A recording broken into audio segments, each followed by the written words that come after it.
Hello students, आप सभी का स्वागत है मेरे YouTube channel chemistry by Sumit sir पर।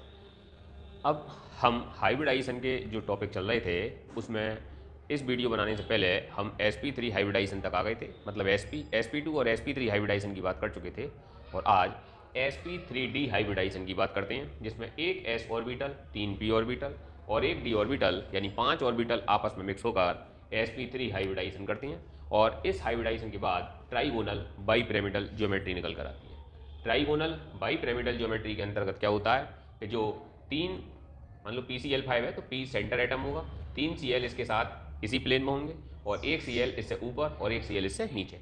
अगर इन ट्राइगोनल त्रिभुज के तीनों पॉइंट को नीचे वाले से और तीनों पॉइंट को ऊपर वाले पॉइंट से मिलाया जाए तो ट्राइगोनल बाईपिरामिडल शेप बनकर तैयार हो जाएगा। और ये शेप तब आएगा जब पांचों सिग्मा बॉन्ड होंगे।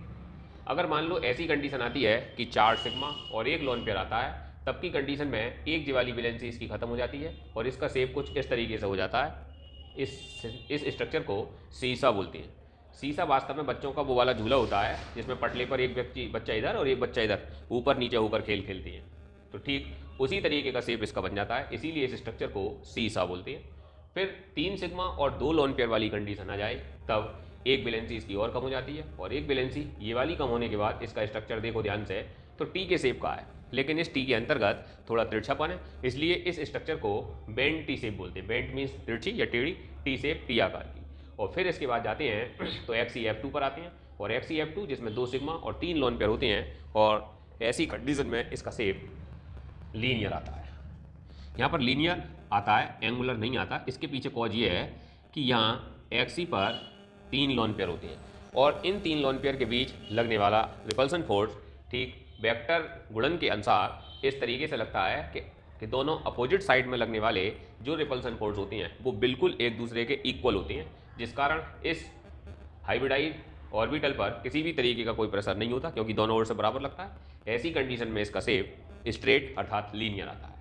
अगर हम इनके एग्जाम्पल की बात करें तो 5 सिग्मा है। 5 सिग्मा बनाने के लिए 5 इलेक्ट्रॉन और 5 इलेक्ट्रॉन फास्फोरस की लास्ट सेल में या फिफ्थ वर्ग की लास्ट सेल में होती है, तो PCl5 इसका एग्जाम्पल हो गया। NCl5 नहीं होता ही नहीं है क्योंकि N अपने ऑक्टेट को एक्सपेंड नहीं कर पाता।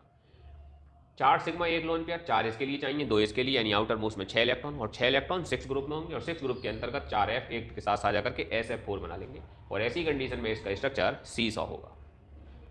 ClF3 3 सिग्मा 2 लोन पेयर, 3 और 4 7 हुआ, 7 का मतलब 7th ग्रुप में Cl 3F के साथ रिएक्ट करके ClF3 बना लेगा और इसका शेप बेंड टी शेप होगा।